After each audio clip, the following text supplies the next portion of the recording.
This is going to be my review, my breakdown, and my massive spoiler for Resident Evil Welcome to Raccoon City. I have my wife here with me, and she's not as much of a fan. She's more neutral about it. Me being the super nerdy fan that I am, I'm having a much harder time accepting the movie as it is.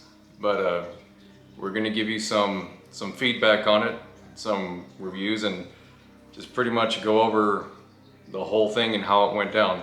First off, I went into the movie with an open mind because I just had to, because I already knew from the get-go that it was not going to be the Resident Evil that we know and love. So we went in and saw it, and what did you think? I thought it was alright. I thought there were parts that were really good. I laughed a couple times. I had obviously had some jump scares for me personally. So you embarrassingly laughed out loud. yeah, I'll admit there was some really funny parts. I had a few good laughs. I think we're kind of in agreement that our favorite character is Chief Irons.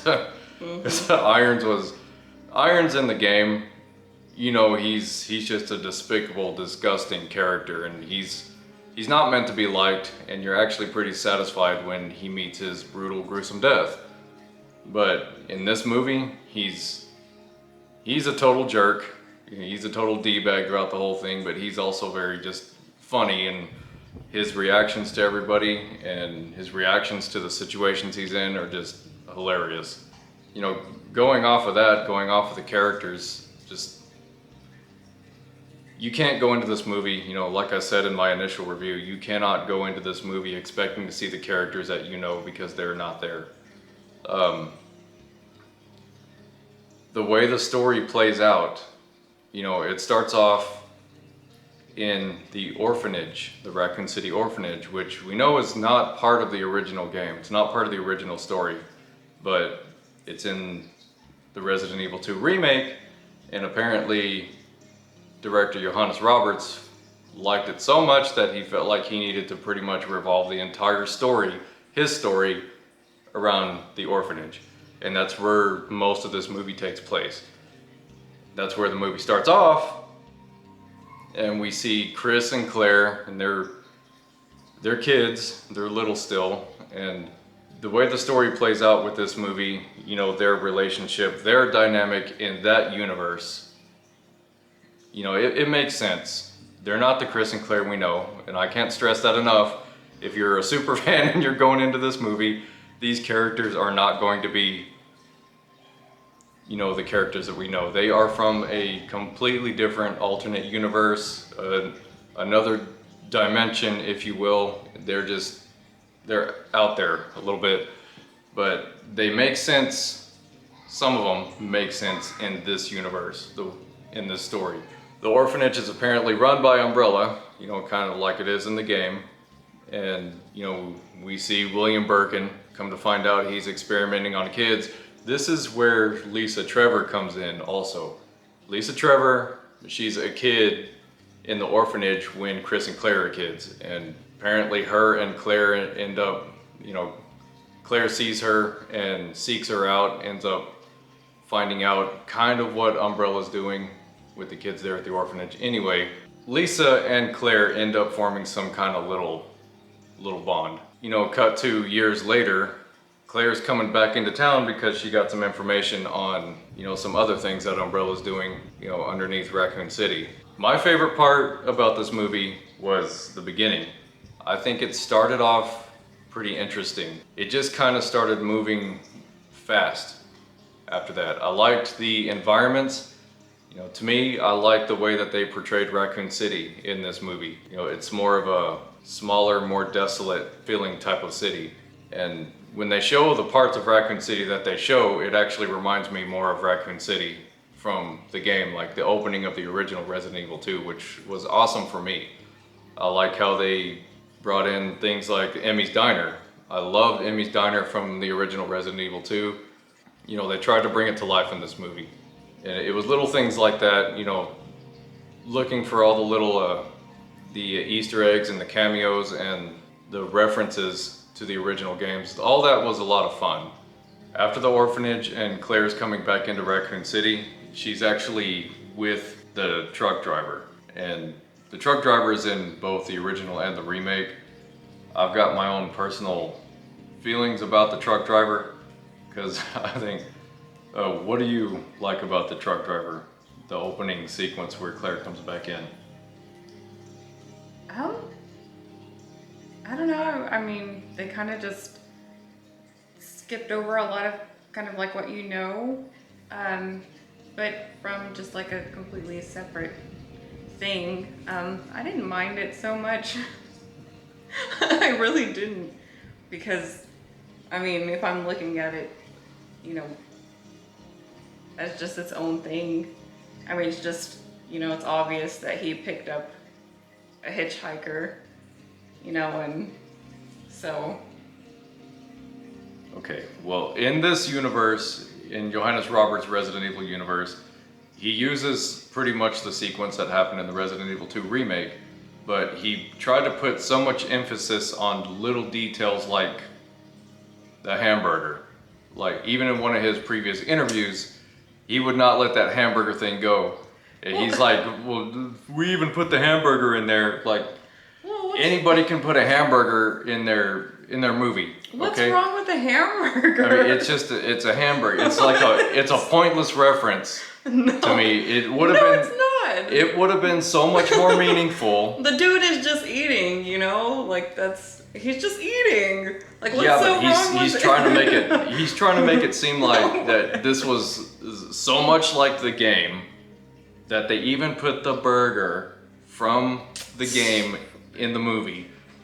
And to me, it just would have been so much more meaningful if they would have had the Taxigo scene, and if they just would have thrown a Taxigo in there and the truck driver getting in this truck saying, "Guy's a maniac. Why did he bite me?"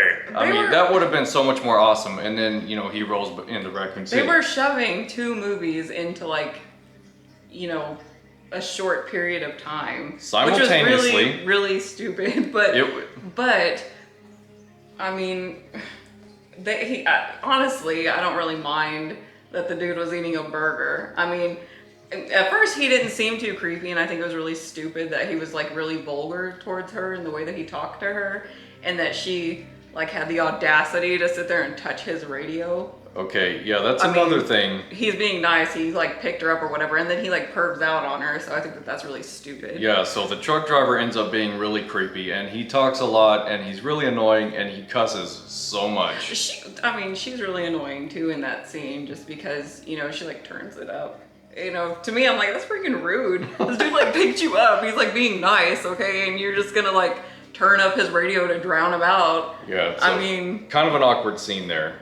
Yeah. But, you know, we end up, the trucker's got a dog with him. It's a Doberman, just like the game, and that Doberman is the one and only. Well, okay. There's only like one and only of like every monster.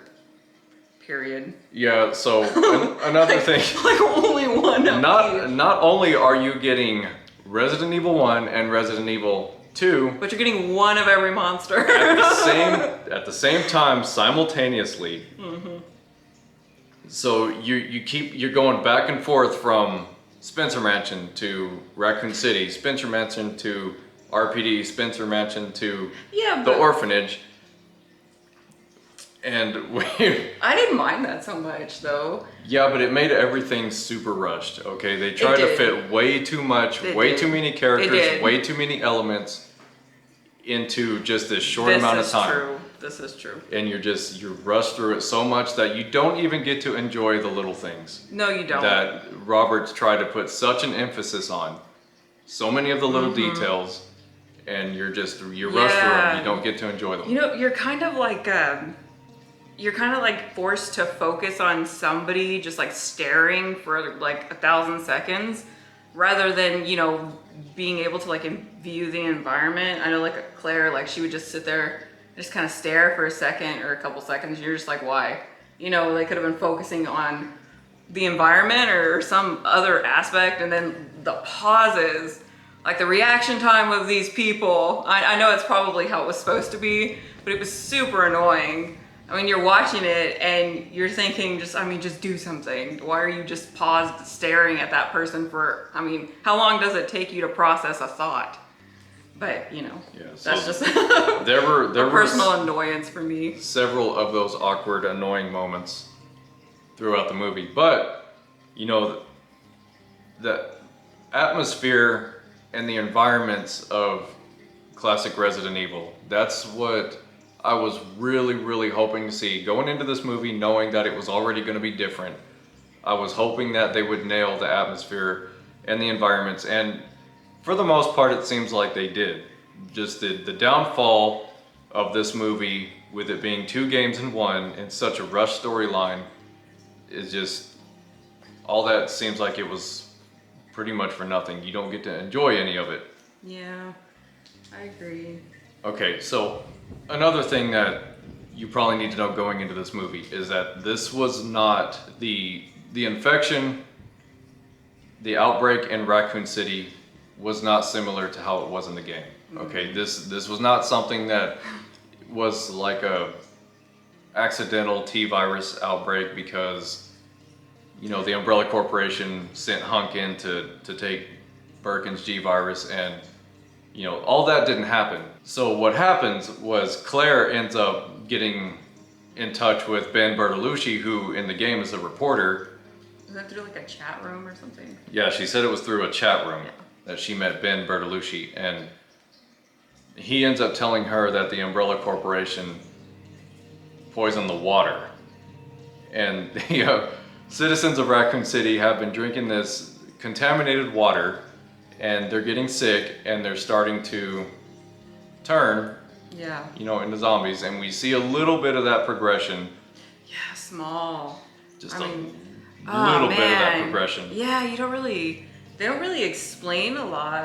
And this is where that itchy tasty thing comes in, because it's actually Chris's neighbor. Well, Claire's at Chris's house. Yeah. And his neighbor is, you know, starting to wig out and goes up to his glass door and just writes itchy tasty on the glass with some blood. I mean, she does look kind of creepy. I mean, her and her little kid look a little bit. No, if you walked up to somebody's house, right, and they were, you know, you were just trying to. Sorry. Okay. But if you walk. Sorry, like one of my kids is going to the restroom, so let me just. So if you were, you know, going to your brother's house or whatever, you know, whether you've seen him or not, okay, and then you see this kid in the window and he's got like a bunch of missing hair. On top of that, you know, his mom comes and she looks like she's pretty crazy and she looks just like him, and there's obviously something going wrong. So, I mean, that's creepy to me. Well, anybody staring at you through a window, if they're staring at you through a window, you're just like, whoa. I mean, realistically, if I saw that, I'd be like, ugh, or, you know, like, oh. Put yourself in her shoes. She's like, oh, what, you know. No, she's not. She's like she does that stare thing, that awkward stare. But anyway. Personality. So, yeah, she finds out this information from Ben, and later, you know, Leon meets Ben in the jail cell of the RPD, which kind of happens in the game. But, you know, Ben ends up telling Leon, trying to tell Leon, you know, trying to convince him to let him out, but Leon's not really getting it, and we'll get to Leon here in a second. But, you know, Ben he ends up telling Leon that, hey, why do you think you and your cop buddies haven't turned yet or haven't got sick yet or something like that? No, he tells him, he's telling him, I bet you got like a shot. You know? Yeah, so he throws out this... He tells him, you know, I bet you got a shot, that's why you're not sick like everybody else type of deal. Yeah, he throws out some kind of conspiracy theory as to why the cops in Raccoon City haven't turned yet or haven't got sick. Because it's slower, but he did say yet. So that leaves it open to they are sick, it's just not affecting them yet.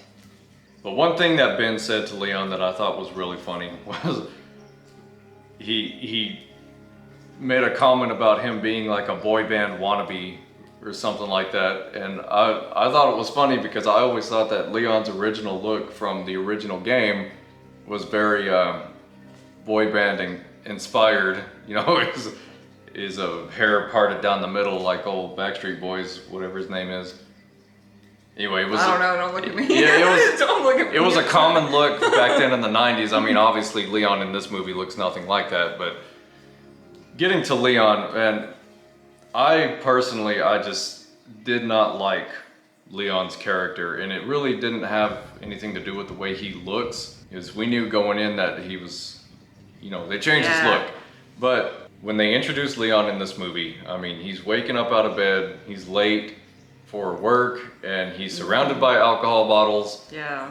And, you know, they cut to him sleeping at the bar at the Emmy's Diner, and the S.T.A.R.S members are there too, and they're just picking on him. Yeah. And he's, they made him very incompetent. Yeah, very. And irresponsible, and just really idiotic. And he also just has no desire to change that either, it seems like. And he even mentions to Claire something like No, he says, I know you're wondering how someone like me became an officer, why I'm an officer, or something like that. And then yeah. She's like, yeah, kinda, you know, or I don't remember the exact conversation, but yeah, it was kind of stupid. Like, out of everything going around, that's what they're thinking. Like, I wonder why he's an officer. What the heck? Like, you didn't just see a bunch of dead people, and you didn't just see all that. So Leon's backstory here is, I guess he was in training in another city and ended up shooting his partner in the buttocks, and he during the academy. Yeah, he got transferred to Raccoon City from wherever he's from, and you know, because his dad was like a big shot somewhere. I think that's what they mentioned. Like his dad was, so he got transferred, which would not happen in reality. So Probably even then. So Ben ends up being in a cell with another citizen who is infected, and that citizen ends up turning into a zombie while Ben's in there, and then Ben gets his throat ripped out and then dies from there, and that's the end of Ben. So the way Ben dies is pretty lame compared to how he dies in the game. Okay, so going back to Emmy's Diner, that's where we first see the S.T.A.R.S team.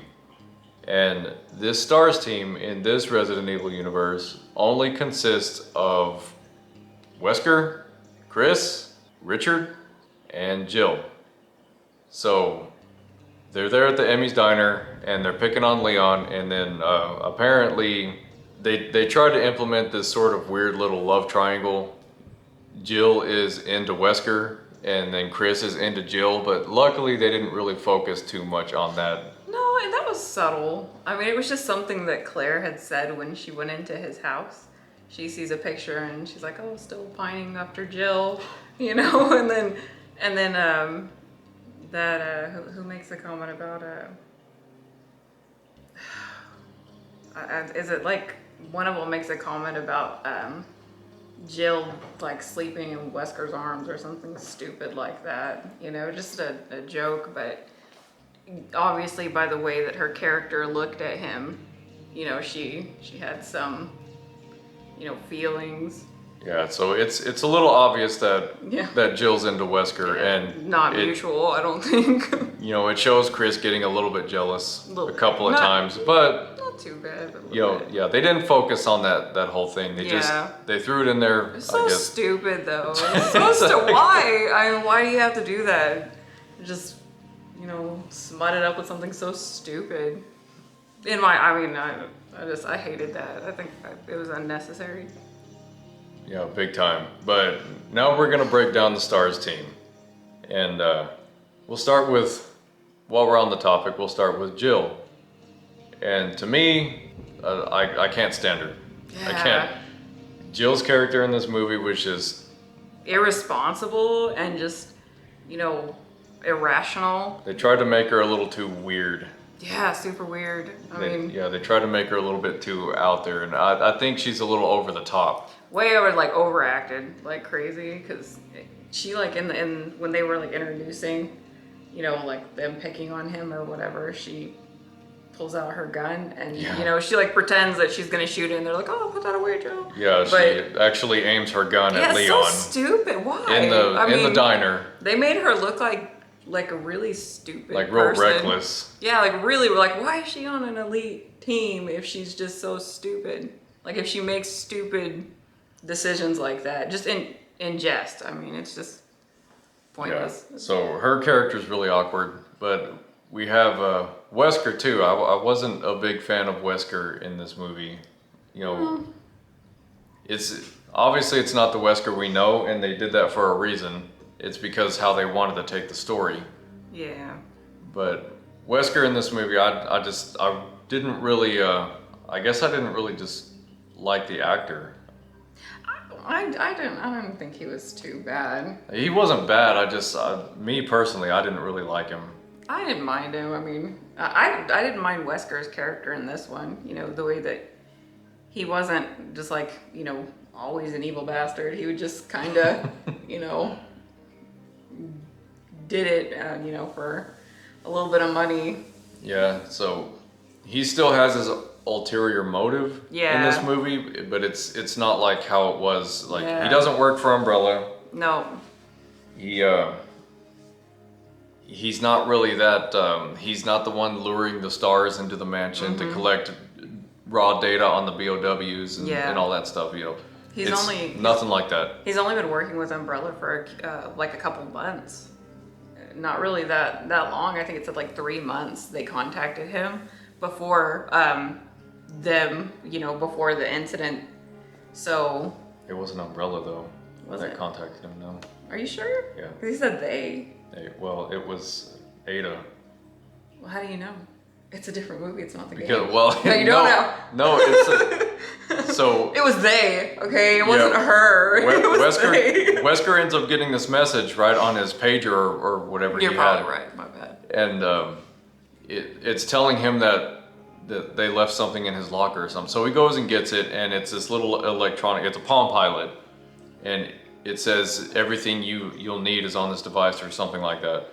So he ends up taking it with him to the mansion, and it pretty much tells him, you know, what he needs to know. Yeah. And he ends up finding it. He's the one that plays the Moonlight Sonata on the piano, but he doesn't really play Moonlight Sonata. He pushes like the first 3 keys, dun dun dun, and he pushes that like 3 times, and then the wall opens. You know, speaking to that part though, I did like how Jill's reaction to it was. She wasn't like, you know, in the game where she's just playing it and he's just like, oh, you know, work on your skills, you know, but to me, you know, she had an appropriate, like, what are you doing? You know, like this crap is going on and you're sitting here at the piano.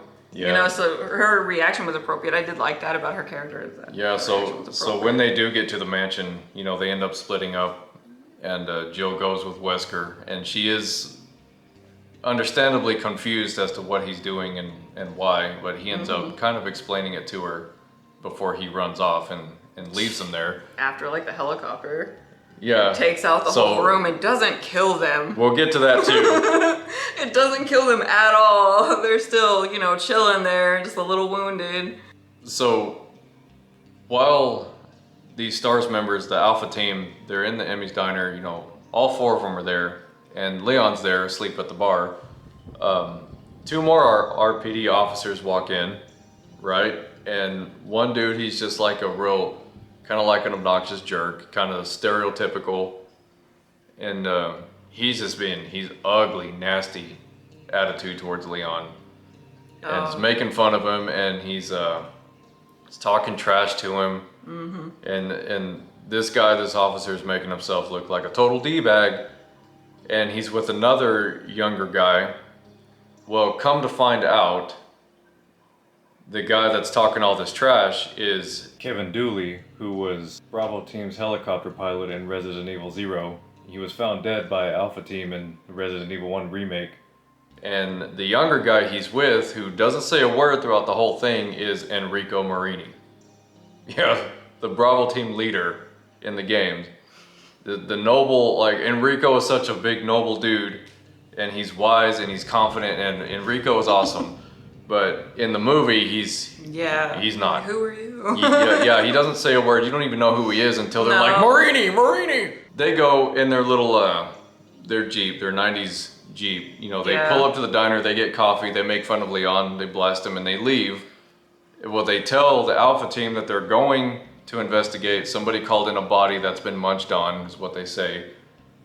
And they head up to the Spencer mansion. And I guess Chief Irons is the only one besides Leon. I mean, this is their police force. It looks like this is the extent of their police force. You got the 4 Alpha members. You got these 2 other guys who Irons refers to as the Bravo team. So these 2 guys, and it also doesn't make sense that when they go into this bar, not the bar, the diner. Yeah, it would be cool if Bar Jack was in the movie, but it's not. But they go into the diner and they ask Wesker, y'all working the night shift or something like that? But it's like, you know, they would already know that, so it was pointless to, I guess they did that for just the audience to know, yeah, they're on the night shift. They lose contact with the Bravo team. So Irons calls everybody into the briefing room, which it's like, they show the lobby. The lobby of the RPD is, you know, they generated it to look like, you know, this vast, beautiful lobby like it is in the game. And they have the front desk there, and Leon he's been pretty much confined to front desk duty because Irons doesn't want him out on the street, and the other guys don't trust him. Because he's an irresponsible officer. Yeah, so he pretty much every time they show him, he's sleeping there at the front desk. He's got his headphones on, he's got his Walkman, he's jamming out the tunes, and he just pays no attention, he has no cares. But Irons calls a meeting in the briefing room, which looks a lot more like the office area where all the desks are, where Leon's desk is, and all the other desks where Marvin's office is. There is no Marvin, by the way. Don't see any Marvin. The Welcome Leon banner is there, which obviously Leon was not very welcomed in this movie at all.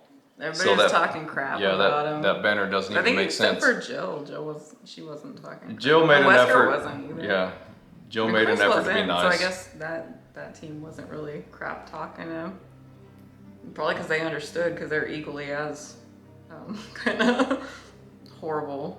I mean, I don't know. So yeah, it seems like pretty much the extent of their police force is the S.T.A.R.S members, Leon, Chief, and these 2 Bravo team members. And so Irons is calling in this briefing in the briefing room, which, you know, the actual RPD has its own legit briefing room. They just use this office area and call it the briefing room in the movie. So Irons sends Alpha team in their helicopter out to look for Bravo team. At the same time, Claire is out. I think she's heading to the police station herself, I think, to try and get a hold of Chris. Yeah, because that happened at his house, right? Yeah. So Alpha team is off to look for Bravo team. Claire's looking for Chris at the PD, and ends up, well, actually the first time they show her is when, so Irons knows a little bit about what's going on, and he just kind of abandons Leon there by himself. I know, it's like, you're the new chief. Yeah. He's like, who's in charge, sir? And Irons is like, congratulations on the promotion, rookie. And it's like, so Leon's the boss now, and Irons, you know, he's carrying out his box of stuff and gets in his car and picking off his office and everything, putting it in a box, going to his car. Yeah, so they do show the garage. There's a little bit of time spent in the garage, which looks pretty similar to the parking garage in the RPD in the game, which is pretty cool. Yeah. And Irons takes off, right? So he's trying to head out of town, and ends up getting to the border of town, but Umbrella has already sent out their soldiers. Kind of similar to Hunk and his team. And that's what these guys look like. They only show like 2 of them. Yeah. But they're wearing similar helmets and the gas masks, and they got the umbrella symbols and all that. Well, they start shooting people who were trying to leave, and Irons is like, oh, you know, his mustache, and he's backing up, and he's throwing a fit, and he's trying to get out of there before he gets shot, and he ends up just going right back to the PD, and he goes into the garage. It's because the PD is where is the next, like, it's got a connection to like the mansion, right? No. Does it? No. No. Oh, that's the orphanage. So yeah, they kind of took what happened in the RPD in the game and switched it all over to the orphanage. Yeah. So the trucker ends up getting, because you know in the trailer, the trucker hit the girl in the street. Yeah. His dog gets out and licks the brains or whatever, and then goes back in the car. His dog ends up getting infected and bites the trucker. So the trucker's heading towards the PD, and his dog's all like sitting in the back seat just staring at him while he's driving, and the trucker's like, oh, with these red eyes, and the trucker flips over in front of the PD, and the truck bursts into flames, and the dog gets out before, I guess, it catches on fire or something like that. The dog ends up escaping. Yep.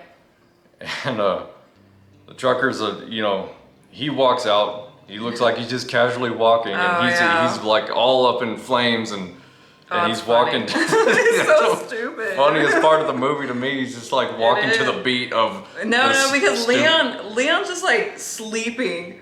He's sleeping, right? He doesn't even know what the crap's happening. He's just chilling there, sleeping, listening to his Walkman. Yeah, with his headphones on, and you can hear what he's listening to.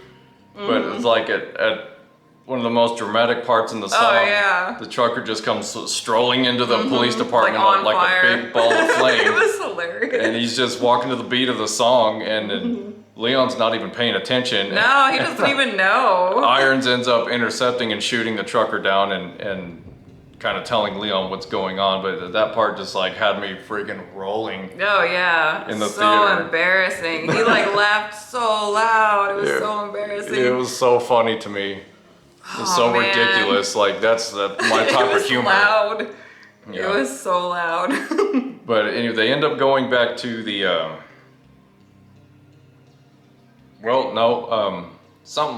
Irons ends up going back to he tells him to close basement. the gates.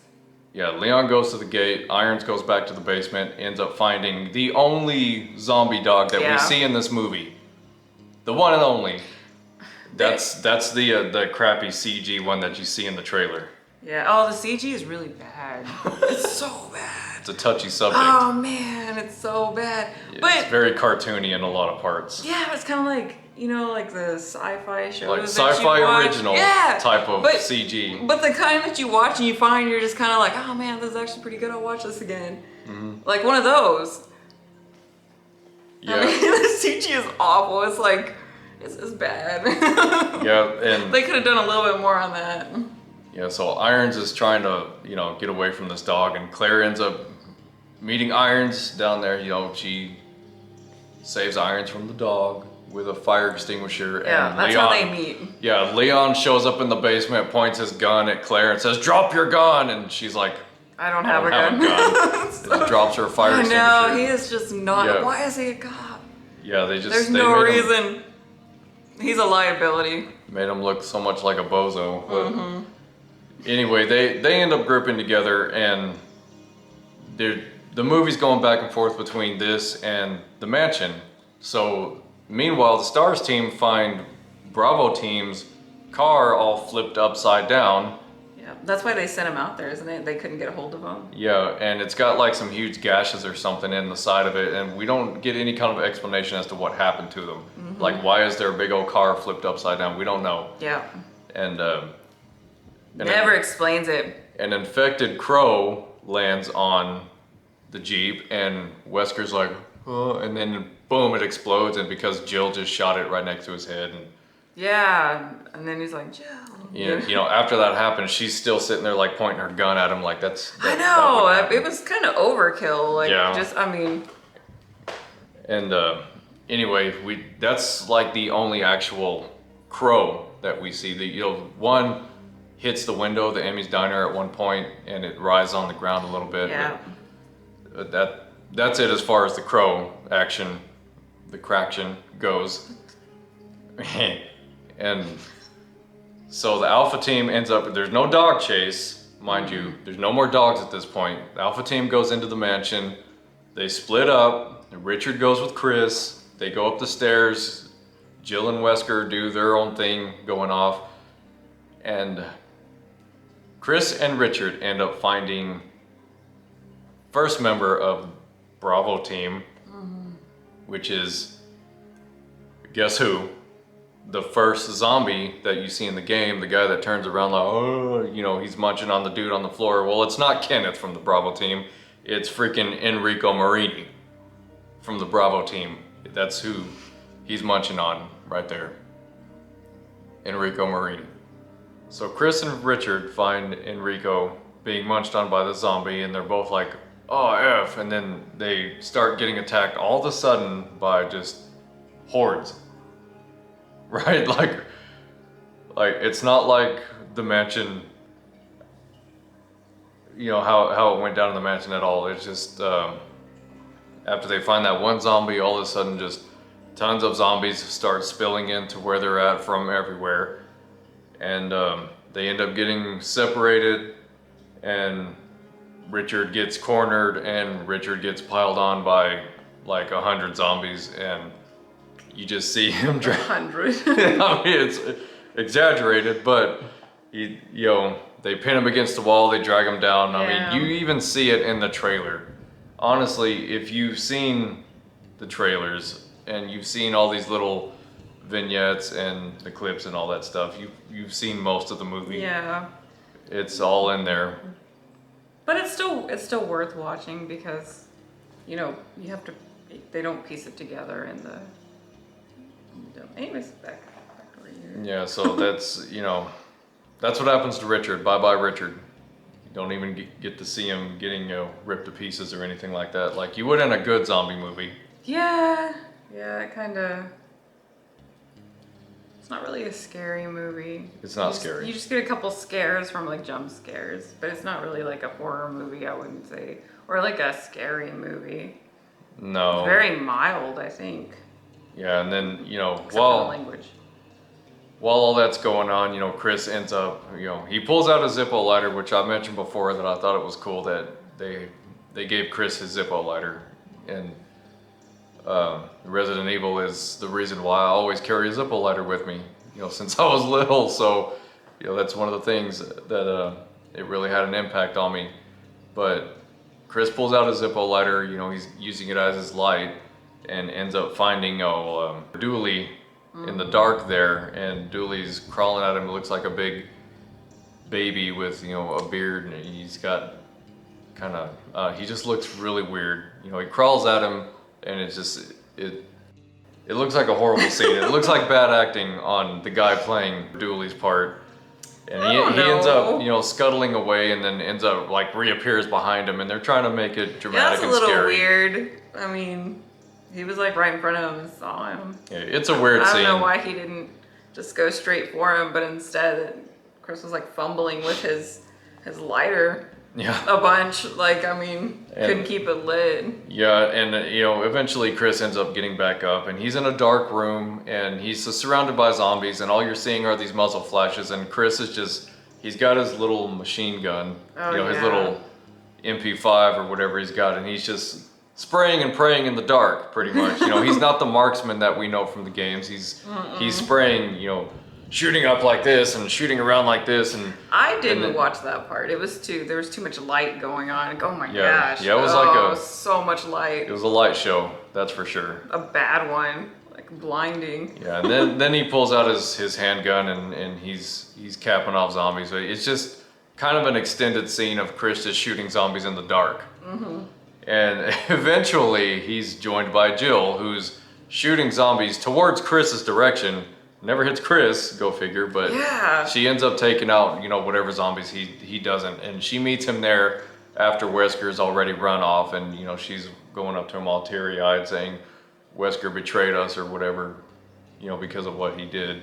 Yeah, you know what's stupid is like when she gets mad at Wesker, like she immediately like, oh, Chris, and you're just kind of like, oh, it's so annoying. Why did they do that? You know, like he's gonna be jealous. The dude wasn't interested in you in the first place. You know, he's only telling you this stuff because he feels bad for you because you saved him. I mean, yeah. And then the helicopter crash scene, which happens in the mansion. Okay, so I forgot to mention earlier that Brad Vickers is there, and you know, in the briefing room when they're all talking, they're like, "Oh, I guess Brad decided to join us." Yeah, and, budget cuts. yeah, something so like that. They thought he was gone because of budget cuts, and then he just happened to. Yeah, so in this movie, you know, Brad is not chicken heart Vickers like we know. You know, he's not a wiener. He doesn't fly off and leave them there. What happens is he's like he sits out in the parking lot, the forest outside of the mansion, and he's sitting there and he's just jamming on his tunes, playing a little game on his device or whatever. And then a zombie busts through his window, and then all of a sudden he's flying through a big window in the mansion library, and the helicopter explodes, and you know, bye bye Brad. That's it. So it's so frustrating. It's so annoying. You know, it's fun. It's a fun movie to watch, but it's so aggravating at the same time, especially being a fan and knowing that, you know, this is how these characters are dying. And it's funny that, going back to Jill, earlier in the movie, she asks the rest of the team, what would be a worse death? Being eaten by a giant snake or a great white shark. Gosh, I know. And I thought that was so fun. I know that's a reference to the Jan and the Neptune in the first game, but I asked that exact same question during one of my playthroughs. And I was, you know, when I heard it, I was like, what the heck? But obviously they didn't get that from me. No. But I just thought it was quite a coinkydink. Yeah. Bet you did. But anyway, yeah, so there's no Jan, which is a giant snake if you don't know. There's no Neptune, which is the giant shark. There's no hunter. There's... Oh, I know. I'm sorry. Sorry. So there's no hunters. Open that wound. In the mansion. Yeah, we don't get anything but zombies at the mansion. Somebody dreams a hunter. So when they introduce Sherry Birkin, you know, she wakes up screaming from a nightmare, and William goes in her room. He's like, "What's wrong, baby?" or whatever. And she's like, I saw a big green slimy monster. He had claws and big yellow eyes. Anyway, she's describing a hunter. It sounds like a hunter to me. And that's all we get of a hunter. Yep. But the liquor, Singular. Yeah. So going back to Leon and Claire, and they're with Irons, and you know, they're done with the PD at this point, the RPD. So bye bye our beloved RPD, it's gone. They go to the orphanage, and this is pretty much where the rest of the movie plays out, is the orphanage. And as soon as they go in the orphanage, you know, tragedy. It's tragedy. It sucks. Like the best character. they had to make him so like funny and like so cool, and then just Irons is very relatable. Just take it away from you. Yeah, this is where we see the end of Irons in this movie, because so stupid. He's my favorite. Yeah. You know, Leon and Claire are walking ahead of Irons in the hallway in the orphanage, and Irons is behind them, and he's like, you know, doing what he and all of a sudden you just see the liquor tongue come down, and it whips him up, and you know, you just see him, his legs are writhing, you know, you don't see what happens to him, and all of a sudden his severed head just falls to the floor. I know, it's so stupid. And you know, I know it's homage to the original Resident Evil 2. I didn't know that. But still, it sucks. It sucks for me. Yeah. Like, he was my favorite. You know, he was so funny. In the original Resident Evil 2, we see when they introduced the liquor, Leon's walking down the hallway and a severed head falls to the floor, and then Leon looks up and the liquor's crawling on the ceiling. Yeah, okay, never mind. So after that, you know, the liquor drops down. He's the big... All his big, CG glory. Yeah, the big bad liquor. And he's chasing after Leon and Claire. They're shooting at him and they're not hitting him. No. And then all of a sudden, Trevor pops out. Yeah, man. And then there's this like little mini BOW fight between Lisa and she the like liquor. goes after him. And you know, it's like it kind of reminded me of King Kong versus, you know, the T-Rex. And you know, What? you know, in the King Kong, No. one of the King Kong movies, he's fighting the T-Rex and then he like breaks the T-Rex's jaw like that. It happens in a lot of movies though. Well, something like But that. it's like a big dramatic moment. Yeah, so anyway, Lisa Trevor takes out the liquor. Oh yeah, she really gets him. Yeah, so liquor falls dead to the floor. And Lisa joins Claire and Leon Kind because of recognizes she Claire. remembers Claire because Claire was, I guess, nice to her In the orphanage, yeah. when they were kids. And apparently Lisa has been living in this orphanage this entire time. Yeah. Abandoned. Yeah, orphanage. so Lisa's not scary. You know, they gave her a little bit more of a personality, kind of. They made her look like in the Kind of emotional. The trailers, they made her look really creepy and scary, and you're just like, oh, maybe, maybe. I don't know Well, about for that. me, for me, okay. But anyways, for me, so I thought, she was gonna be like this really kind of grotesque, just scary character, but really she wasn't. She just kind of like, she was cool. I mean, yeah, they just kind of made her like the forlorn. Yeah, like nice, cool little girl BOW, like. Yeah, so she gives Claire a set of keys, right? And guess which keys these are? The RPD keys. You know, the clover, the diamond, the club, the spade, all the RPD keys. They're not RPD keys in this movie. No. They are orphanage keys. Yeah, they unlock the secret passage. Yeah, and Claire uses one to open the door and did she pick the right one or did she show her the right one? there's some, I don't remember. She had like a 1 in 4 chance and she got it right. Yeah, anyway. I can't even do that when I'm plugging in my phone. It's just like always playing in the wrong way. It's like I got a 50-50 chance and I'm always wrong. Yeah. So to me, I'm already kind of losing interest at this point. I'm distraught that Irons died the way that he did. Yeah, I'm very frustrated at how the whole liquor thing played out and the Lisa Trevor thing's playing out. And it's just getting more weird and weird and weird for me. It was, I don't know, different. I have a difference of opinion, but. Yeah, and I mean, as far as BOW goes, the Umbrella Corporation is known for experimenting and developing all these different BOWs, the bioorganic weapons that they're known for, but that's the extent of what we see in this movie. So he kind of took the Paul Anderson route and used just one liquor for his movie. Just one, and that was it.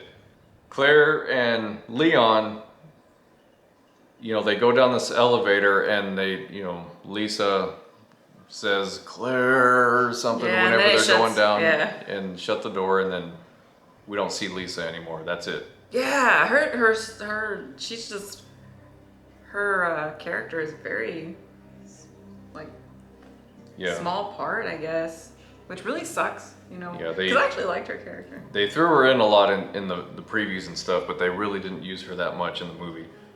The remaining S.T.A.R.S members, Chris and Jill, and they end up meeting up with Leon and Claire, right? Because apparently the orphanage and the Spencer Mansion are connected underground. It's like a secret passageway. They end up meeting underground. Well, actually, Wesker ends up, the secret passage that Wesker took ends up going to Birkin's lab. And that's, Wesker ends up meeting William Birkin and Annette and Sherry because William's trying to get them all out of town because he knows what's about to happen, which is the city being destroyed. So William's trying to gather up his G-virus and all that. Well, it ends up being Wesker, not Hunk. Wesker intercepts him and says, I need that, give it to me, and whatever. Yeah. So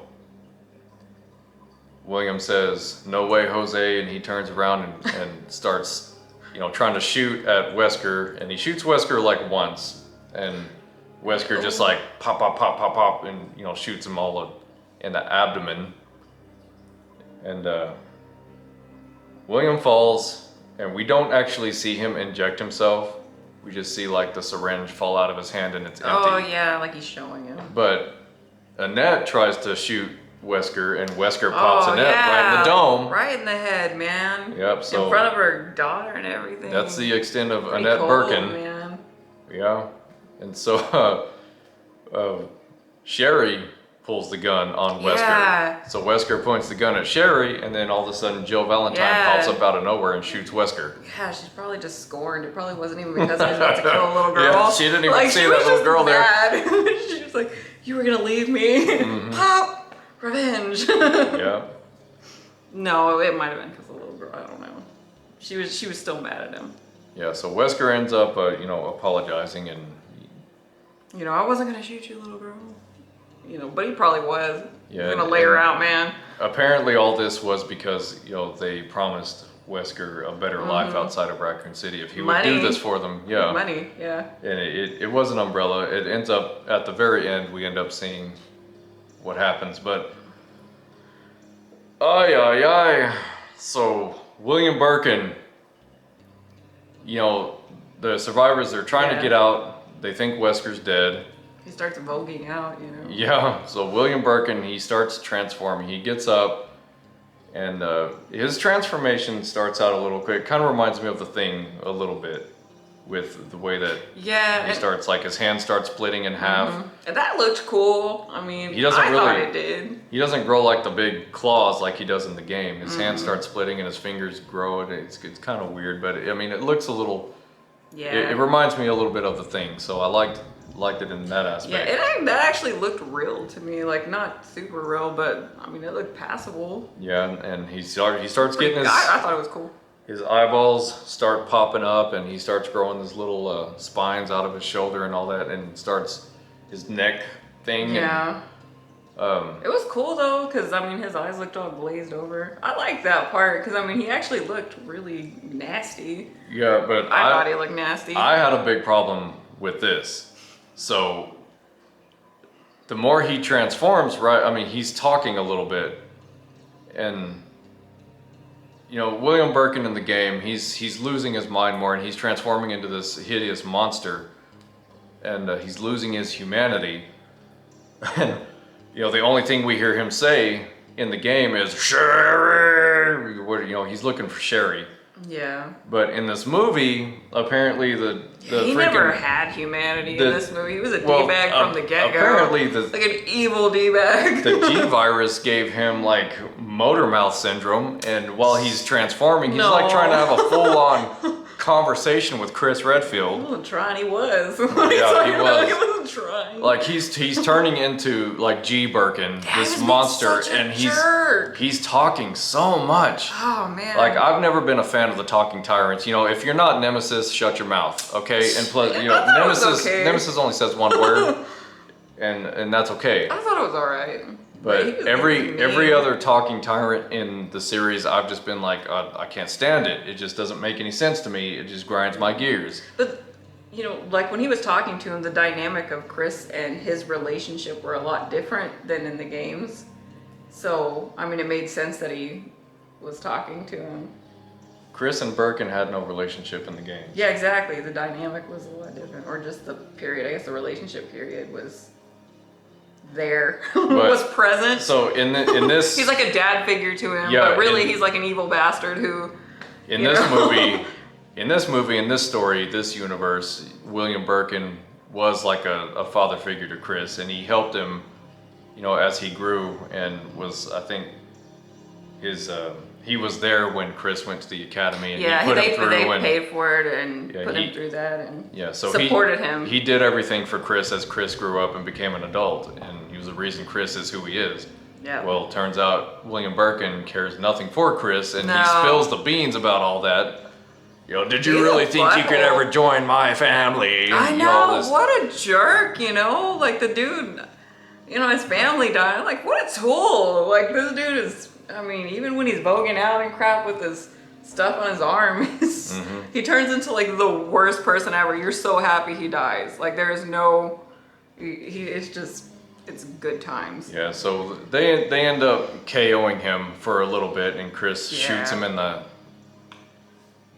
gazer right there, and he doesn't let Claire.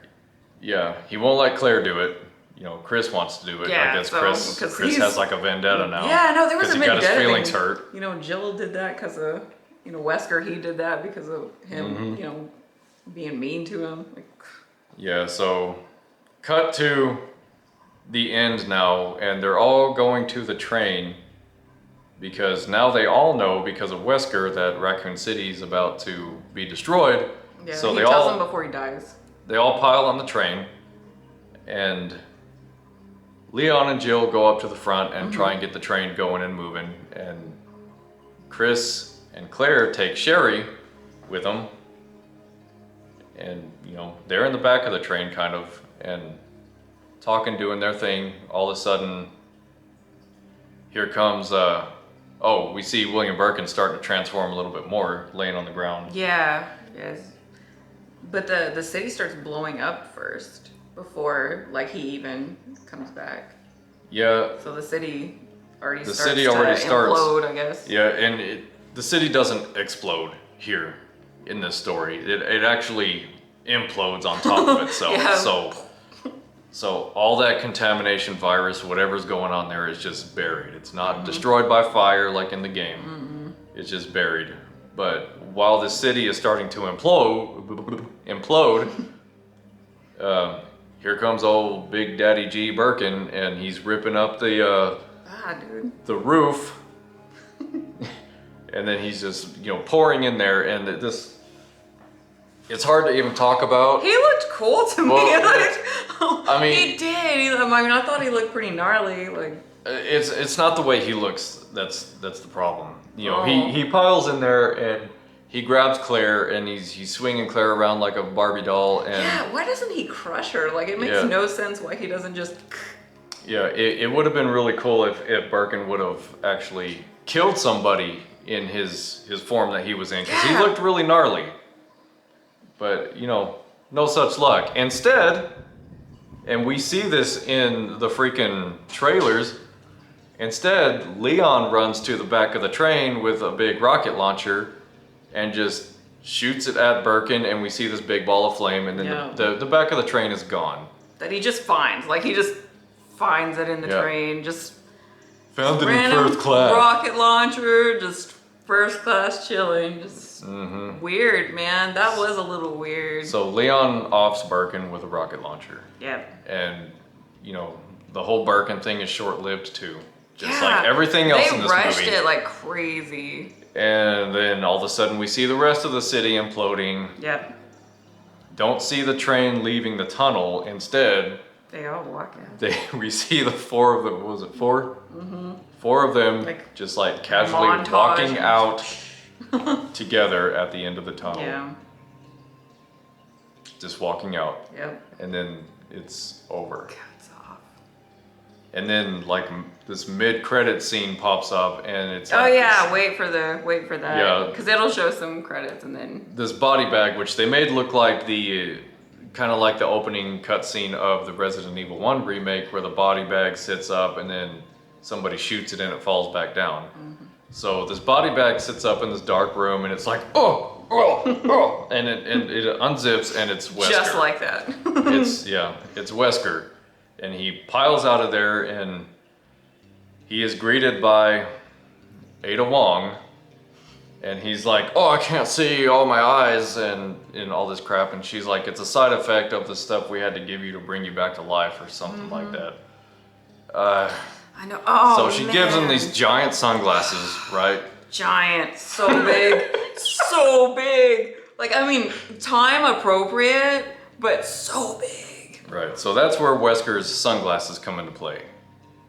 But obviously, we can see where this is going if Johannes continues on.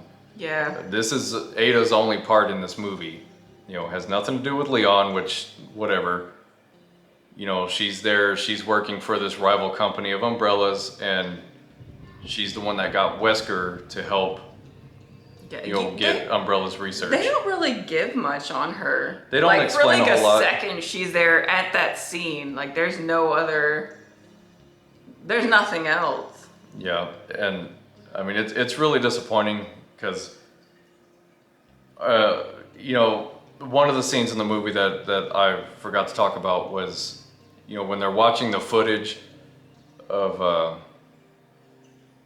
William Birkin and it shows the Ashford twins on these footage, like Alfred and Alexia Ashford from Code Veronica. And it shows that whole thing where they're kids and they're like Alfred's picking off the wings of the dragonfly and then puts it in the ants, and then the creepy twins look at each other face to face and like they're smelling each other's breath. Yeah, it's just weird. It was weird in the game. It's weird in the movie. It's almost like 1-to-1 in the game and the movie. And then freaking Birkin's back there in the background just going, smiling at him all weird and creepy. But apparently we can see where this is going. Johannes Roberts, I guess, decided just completely neglect Nemesis and just go straight for Code Veronica. Yeah, that kind of stinks. Yeah, a little bit. That kind of stinks. That's a missed opportunity right there. Yeah, and as much as I love Code Veronica, it's, to me, is where Resident Evil started getting just over the top ridiculous, and it's because of the Wesker resurrection, the Wesker erection. Oh. Whoa. Yeah. Yeah, because of all that nonsense, that's where Resident Evil started taking a dive in the series for me. And apparently that's where he's planning on taking his next step in, if he does a sequel. Yeah, so if I'm he really gets to do a sequel. I don't know. I'm not excited about that. I don't know how well this one's gonna do. Yeah, I don't. It's the graphics are pretty bad. Yeah, we'll see. We'll see if he does any kind of. I mean, they're not movie, like a movie. If he does any kind of adaptation of Code Veronica, I don't know about that. Especially if they give Wesker the stupid superpowers. Oh, the unnecessary swearing. That was strange. Yes. Oh my gosh, that was awful. Thank for you. no reason, they were just throwing like F-bombs everywhere. So I mean, making it rain. It was bad. I'm not big on cussing. Nothing against anybody that does, but I just I don't like it at all. And one of the things I really loved about the original games is how mild the language was. They were much more family-friendly games. And then later on, the language started getting a little more vulgar, but starting with, I think, Resident Evil 7 with Ethan Winters. Oh, he had a potty mouth. He just had this trashy potty mouth like throughout the whole game. And they continued that with the Resident Evil 2 and 3 remakes, and now Leon and Claire are cussing left and right, Jill's cussing left and right, and it's just, it bothers me. I don't like it. It was excessive though. Like there wasn't like a reasonable amount of swearing in this movie. It was like they just threw them in there just to make these people look like, I think that's their definition of tough. Instead of like giving their personality depth, they just use language to try and portray that, and I just thought that kind of fell through a little bit. It was a little weird. The cussing was just over the top in this movie. So much unnecessary. Like, I mean, they interjected for like no reason. It's interjected in there, and you're just like, why? I mean, it's not a kid movie though. So. Yeah, so ultimately, it would have been nice to see a little bit more, in my opinion, of the environments and the atmosphere. Definitely a colossal mistake combining the two games into one movie. Yeah, it was rushed. I think that's going to be the downfall of this one. They didn't explain Claire's, like they vaguely explained why she, was not connected with Chris. Why they were kind of distant, because she left, like she ran away. And she said it was because they were doing experiments on her. They were trying to, my bad. They were trying to take her there and she got away, but they didn't really go into like an appropriate amount of detail. I feel like they just they didn't explain how it happened. They just kind of leave you hanging a lot. You're hanging a lot in this movie, and it kind of sucks. You they just didn't take the time to, I guess, give you the feels for it.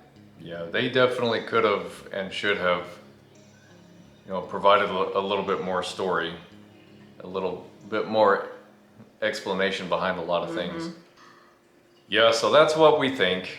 I mean, I don't want to take away from anybody who wants to see it. I mean, I recommend seeing it like on a Tuesday when it's like half price. I don't know. Yeah, maybe. Unless you haven't seen a movie in a while and you want to see a movie. I mean, he asked me earlier, like, do you think you would watch it again? And I probably would, but he probably wouldn't. Yeah, I mean, it just depends. A lot of it for me is. It's hard not to be offended. It's hard not to take it personal. Yeah, for him. And I'm sure most, if not all, hardcore Resident Evil fans feel the same way. I don't see this movie doing well with the fan base. No. And that's what I had to force myself to go in there with a very open mind about what I was about to see. And I think that helped a little bit, but it's to me, throwing in a bunch of cameos and references and stuff like that, it doesn't make up for the things that were wrong with this movie. You can't take a turd and paint it gold and expect it not to be a turd. It's not pretty.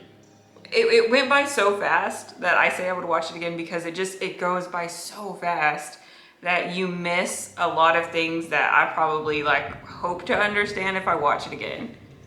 Yeah. So, I mean, I saw a lot of things that I thought were cool. Like even, the big "This too shall pass" was spray painted on a garage door or something. That's spray painted on the basketball court in the original Resident Evil 2. When you're running through the basketball court, you see that spray painted on there. I thought I love that part of the game.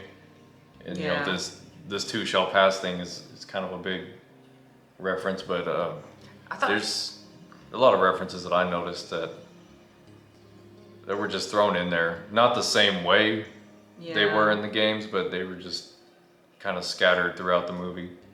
It's fun to watch for the most part. Very frustrating. Kind of depressing. It was fun. I don't know. It was fun.